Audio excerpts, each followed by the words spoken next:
I have to say, the in New York, when my father was briefly in the Communist Party, he never broke socially from particularly the black cadre that was still in the Communist Party. They associated on a social level. And I noticed something that they did that I think we need to do, and that is they had a little unwritten law or rule that every member of the organization had to have one friend or contact under the age of 15. And I said, why they want to do that? That's crazy. I see now. Take a look around.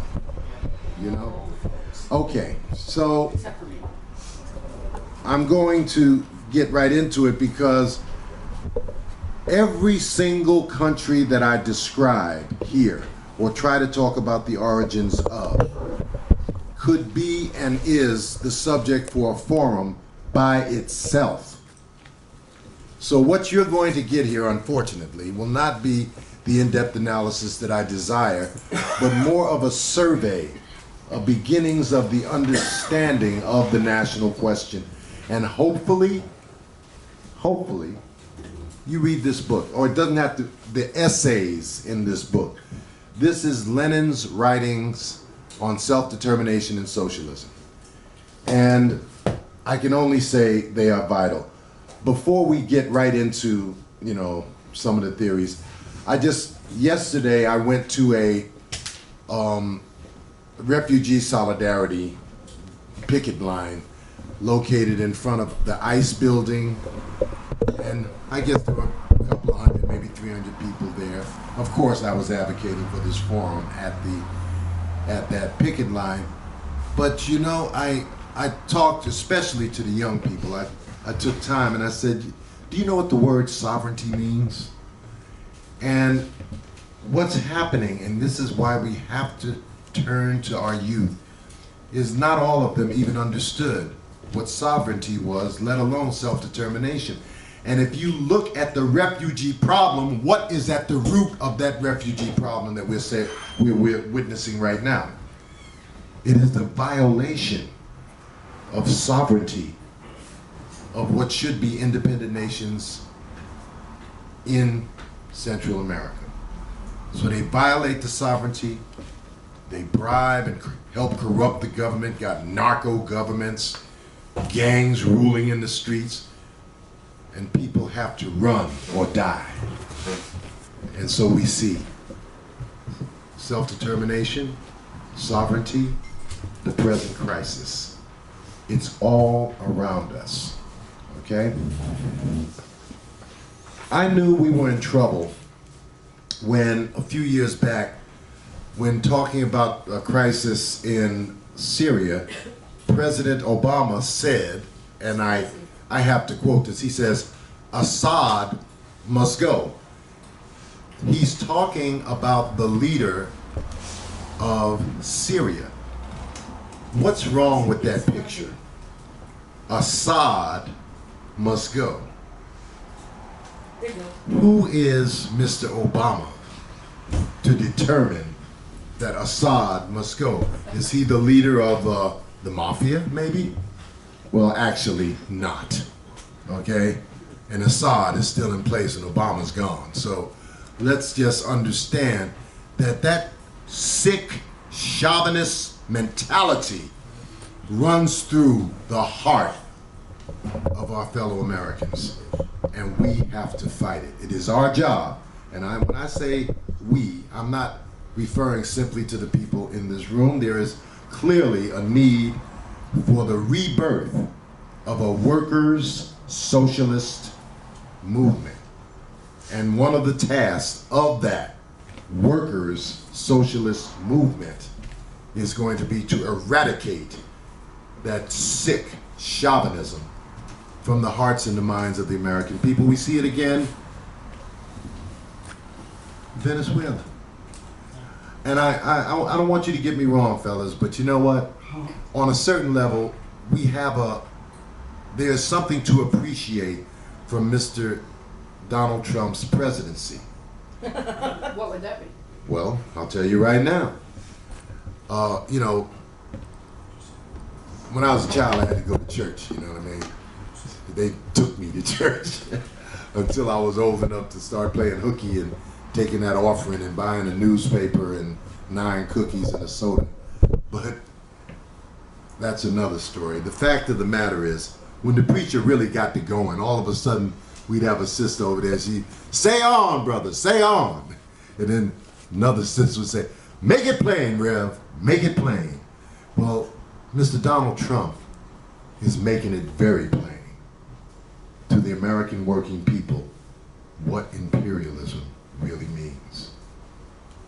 So it's not so hard, it's not very subtle to explain today the problems that we have and the importance of what I'm talking about, and that is the national question.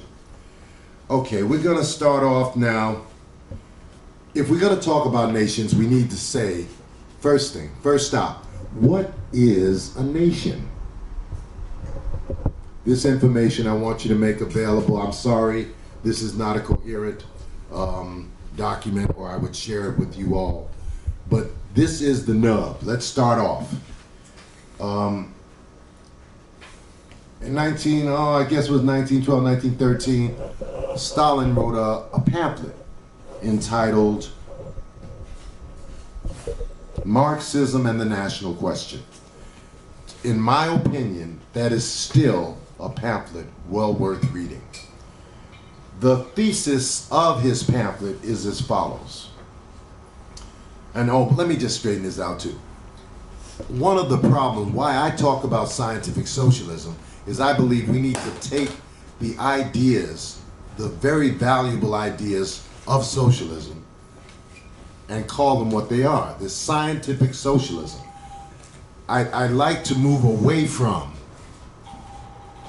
calling scientific socialism by any individual's name, because there are so many individuals that have made substantial contributions to the ideas of socialism.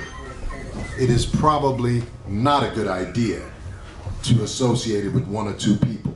That's why I prefer the term scientific socialism. We can have a presentation about Stalin's, when he wrote the pamphlet, but let's just say this. Every person that gives their life to the proletariat, that becomes a revolutionary, changes with time. Don't kid yourself. The Kautsky of 1890 was not the Karl Kautsky of 1914. The Bernstein that worked illegally in smuggling the German Social Democratic journal Forward into Germany from England was not the same Eduard Bernstein that existed in 1914, let's say. People change. And in terms of revolutionaries, mostly for the worse with time. Oh yeah. Lenin talked about this in 1915 when, for briefly, he thought there was a possibility there may not be a revolution in his lifetime. And he actually said, boy, we need to do something with these old timers, just round them up and put them up against the wall. He was being figurative, of course, but his idea was somewhat valid. What is a nation? Stalin concluded, a nation is a historically constituted, stable community of people formed on the basis of, now get this, a common language, territory, economic life, and psychological makeup manifested in a common culture. I would say that among those criteria, the political economy is probably the most important, to be honest with you. Don't give me a nation and I can't eat. Okay? People have to be able to conduct business. There has to be agriculture in order to have a nation. You have to build it on some material thing, okay? Well, the Communist Party, we have often talked about this, and it's sad to say, was really the first of all of the ostensible Marxist organizations that existed before it to really deal with the black question in America in a very serious way. I mean, I could just, one simple thing, at one point they were in a phase in the 30s, early 30s, of supporting the black community and poor whites in terms of evictions. So the sheriff would come, take your stuff, put it on the street. Communist Party would come, break the lock off the door, pick your stuff up, put it back in the apartment. At one point, there was a mini riot in Chicago, and 2 black communists were shot down and murdered by the police. The next day, there was a march of 10,000 workers commemorating these 2 black communists. What year? Oh, I'm sorry, I think it was 1932. Thank you. But please don't interrupt. I will answer any question. I promise to try to answer any questions that you have. Believe it or not, I'm still struggling and trying to formulate some things in my mind. Okay, so with that, I have to also criticize a theory that they came up with. Give it to me again, Roz. The light? Yeah. Okay. Sorry. That's all right. Oh boy, look at me. Wait a minute. Whoop, whoop, whoop, whoop. Go back. All right, hold on. Okay, here we go. As I stated, the Communist Party was the first ostensible mass revolutionary organization that seriously that tried to deal with the black question. So you have the Socialist Labor Party, right? Socialist Labor Party did the best they could and actually helped out to politicize many, many workers. But they were not very effective in terms of dealing with racism. And it's not Marx, to his credit, made a comment during the Civil War in which he said, labor with a white skin cannot liberate itself where labor with the black skin is branded. Now, if you think about that for a minute, that's a very important and rich statement, but it will come back. So, in their effort to understand,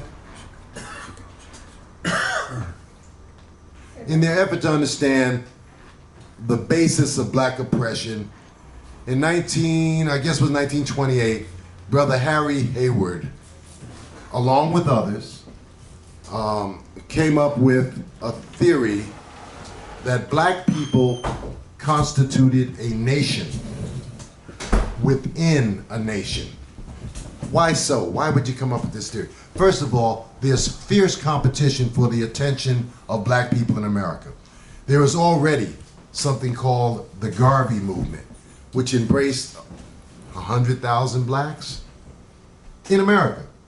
Marcus Garvey, the Universal Negro Improvement Association, had huge influence and, embraced thousands of black people.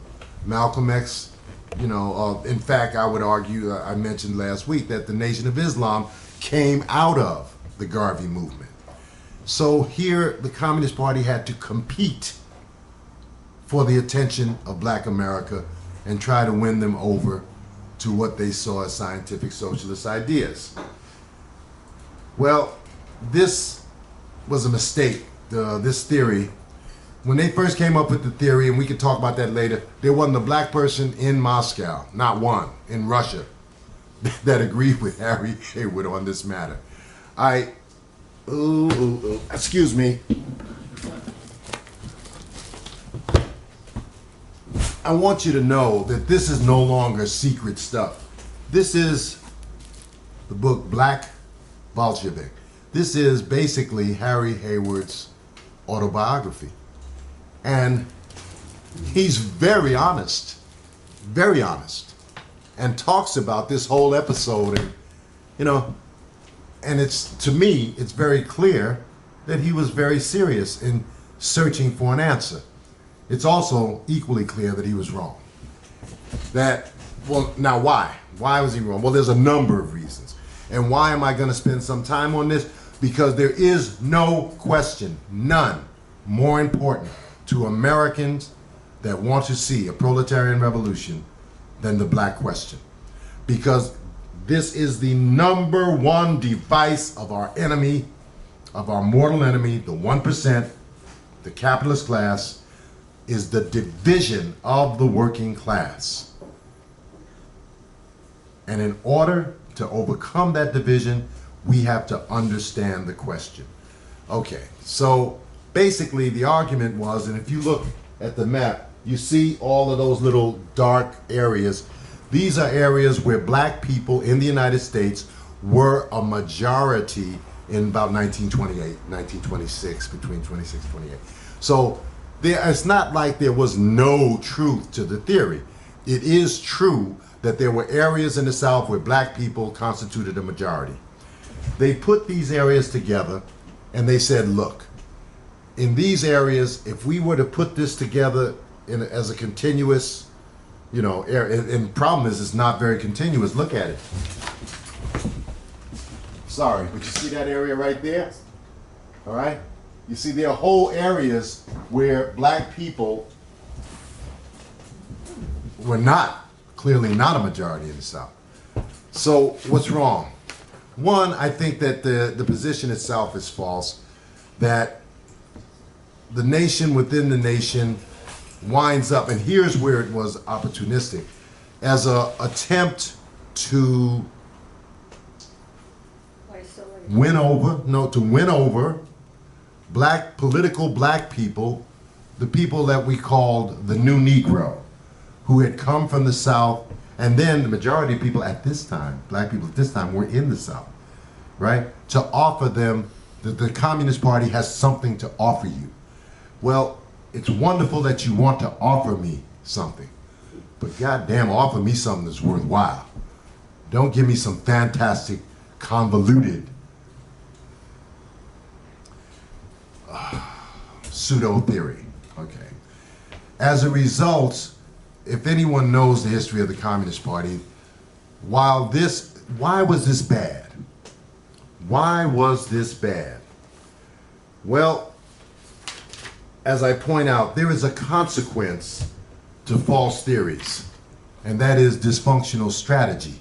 If your theory is wrong, then the strategy that you construct based on that theory will be faulty.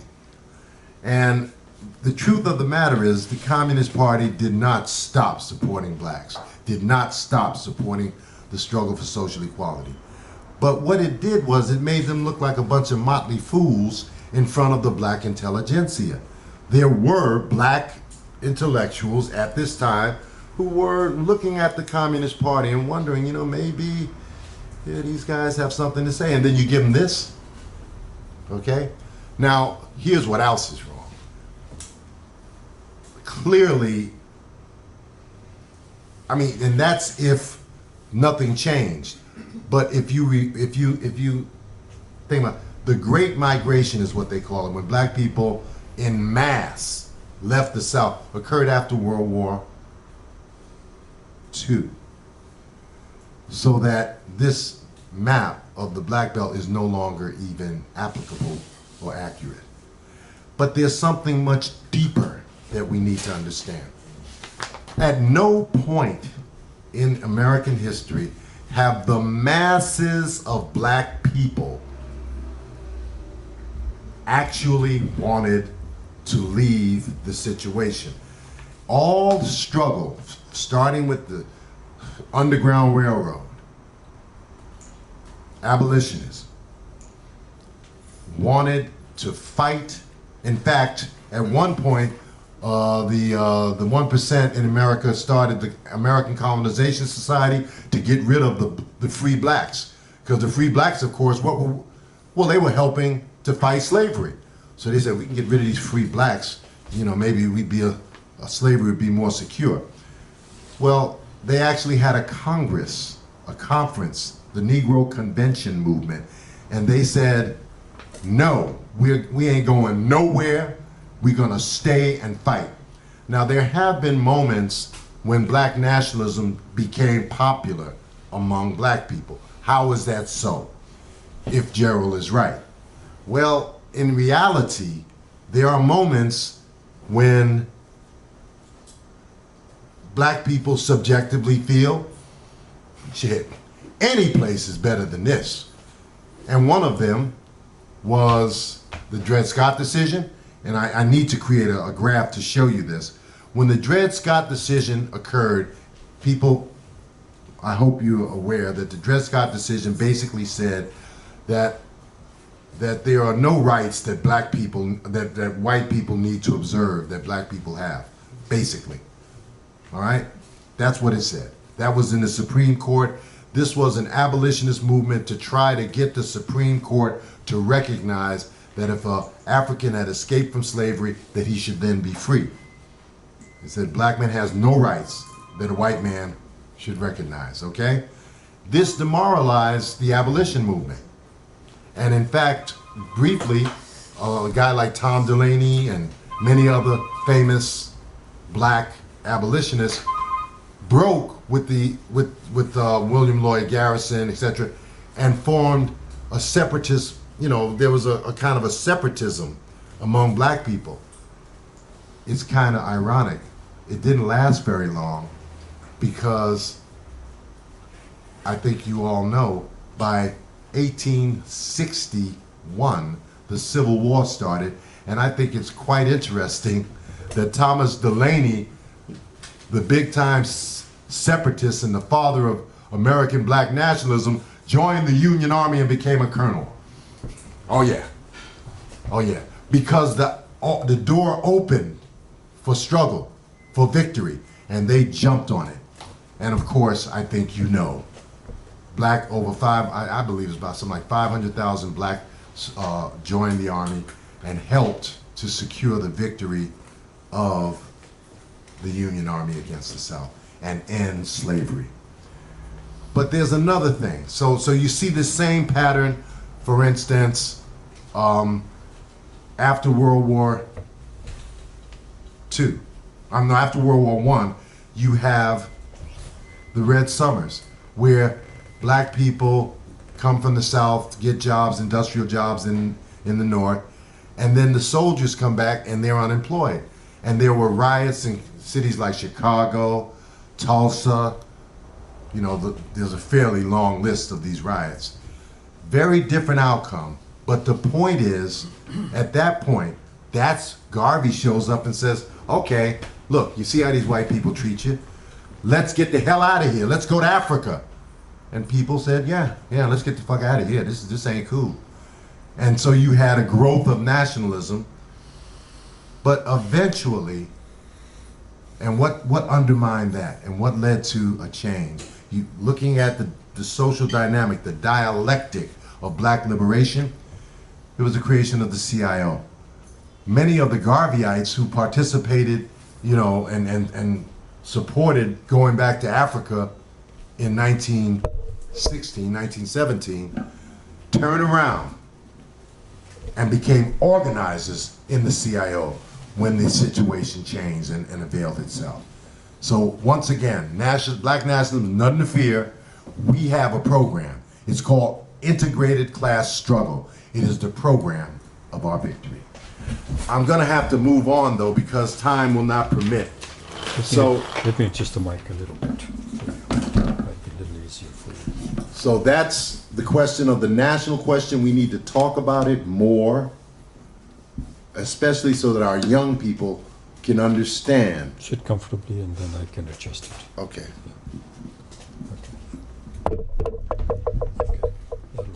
Okay. But let's move on to South Africa. Here's a situation. I think that unfortunately we don't pay attention to the history of the British Empire. There was a time when they said, yes, the sun never sets on the British Empire. Well, South Africa is a product of that. Starting off as Boer colonies, of course, there were people there. The Zulu put it to them a few times. In fact, put it to the British a few times. But ultimately, I think it was 1913, they had this Land Act that was passed by the British that basically set up what's called the, excuse me, y'all.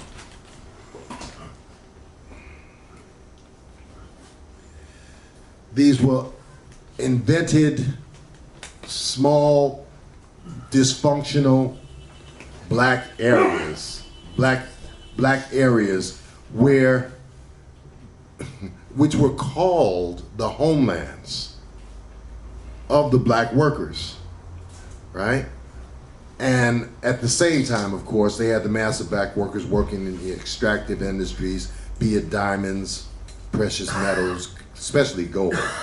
That's how South Africa became important, was the gold and the diamonds, right? So here you have a situation with this, it's almost like this, unfortunately, where they, let's go on to wait.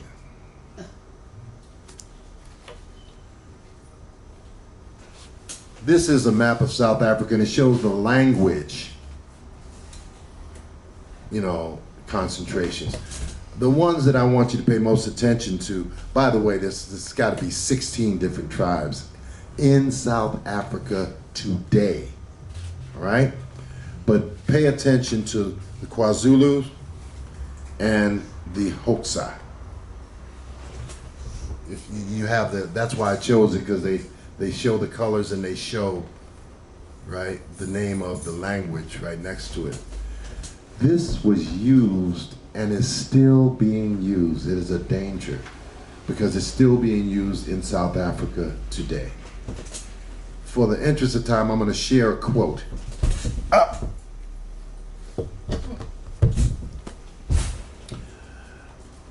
One Azania, One Nation. This is a book written by Neville Alexander. He used the term no suise because, well, it's illegal to criticize the Afrikaan government. This is basically a criticism of their entire national policy. And here it is. I think this is true, and let's think about this. Rather than to allow them to divide us, here is what Neville Alexander says. The national struggle is, in short, the form the class struggle takes in South Africa. National liberation can therefore be achieved only by placing in power the past-bearing, propertyless workers who, standing at the head of a united and independent nation, will place socialist reconstruction on the order of the day. In this sense, the national and class questions coincide in their social base. That is the program that I think will lead to victory in South Africa. Unfortunately, if you study South Africa, you'll see that there have been, I think, undue concessions made to so many tribes in South Africa on the basis of we want to be democratic. Well, we always want to be democratic, but we don't want to build illusions. And I just want you to know, Inkatha became a major, major threat to the working class in South Africa in the late 80s and 90s on a military basis. They were assassinating ANC organizers. And just recently, in fact, they assassinated some NUMSA, National Union of Metal Workers of South Africa, organizers in KwaZulu-Natal. I have to go on. I'm sorry, I can't give a little more time to that. Okay. Now Kashmir.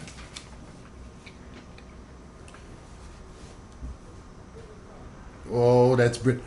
I wanted to get on Britain a little bit because, as you see, they're not even consolidated as a single nation, but a coalition of nations, right? And now, due to the Brexit friction. Not only Scotland does not have the position that England does. And if you look at Northern Ireland is polarized because some in Northern Ireland support Brexit and some do not. So we trouble ahead, okay? Let's just say that. Oh, Ukraine, I got to come back to, got to come back to, got to come back to. But no, courage, got to come back. Here it is. A bit on Kashmir, because today it's just up jumped the devil. Here it is. All of a sudden, Modi decides he's going to disregard the autonomy of this region. So there'd been 2 wars. We talking Pakistan and India both have nuclear weapons.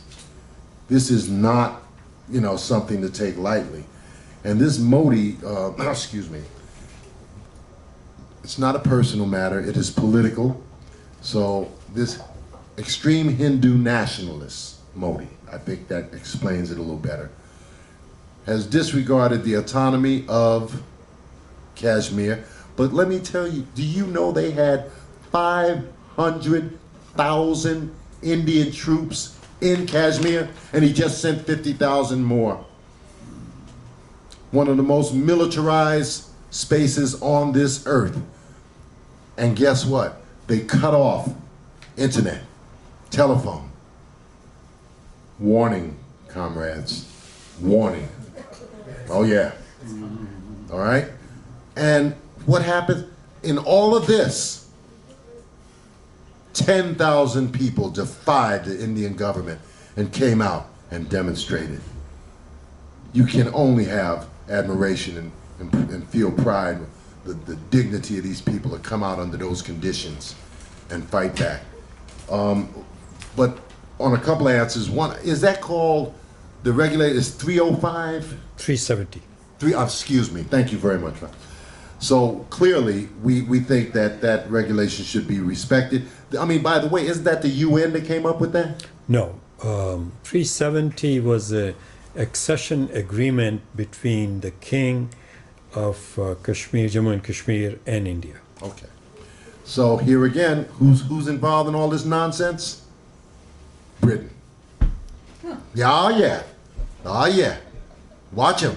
See, the United States, we too dumb to trick anybody, so we just go in and kill you up and beat you up and, you're mine, rape them. That's all. But the British, woo, man, they be putting some thought to their trickery, tricknology, as the Muslims like to say. Okay, I'm gonna have to continue because my time is running out. So I'm gonna go now to the Kurds. The Kurds basically are a nation without a state. If you look at this map, can y'all see that?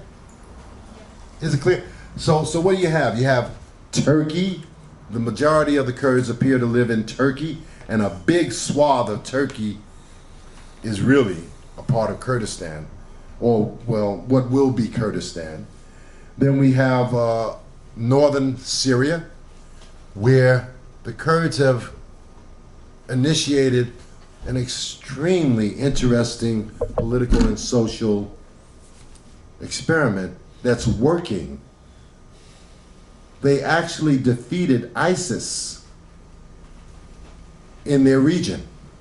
And that's why they were tolerated by the United States and to a certain extent Assad. But I'm wondering, it remains to be seen how Assad deals with them once ISIS is fully removed and the situation is normalized a bit in Syria. You also see Kurds are on that eastern border of Iran, and of course in Iraq. Now in Iraq, there has been once again a kind of a understanding there's some autonomy for the Kurds in northern Iraq. But what's the danger of that? Did I just say Kashmir? Did they not have a written document about their autonomy? Such documents apparently, well, let's just say they're no guarantee to continued freedom. What we need to have is the establishment of Kurdistan. And by the way, who was it that cut up the Middle East the way it was? Disregarding national formation, language, Sovereignty. sovereignty. Once again, the British. Okay.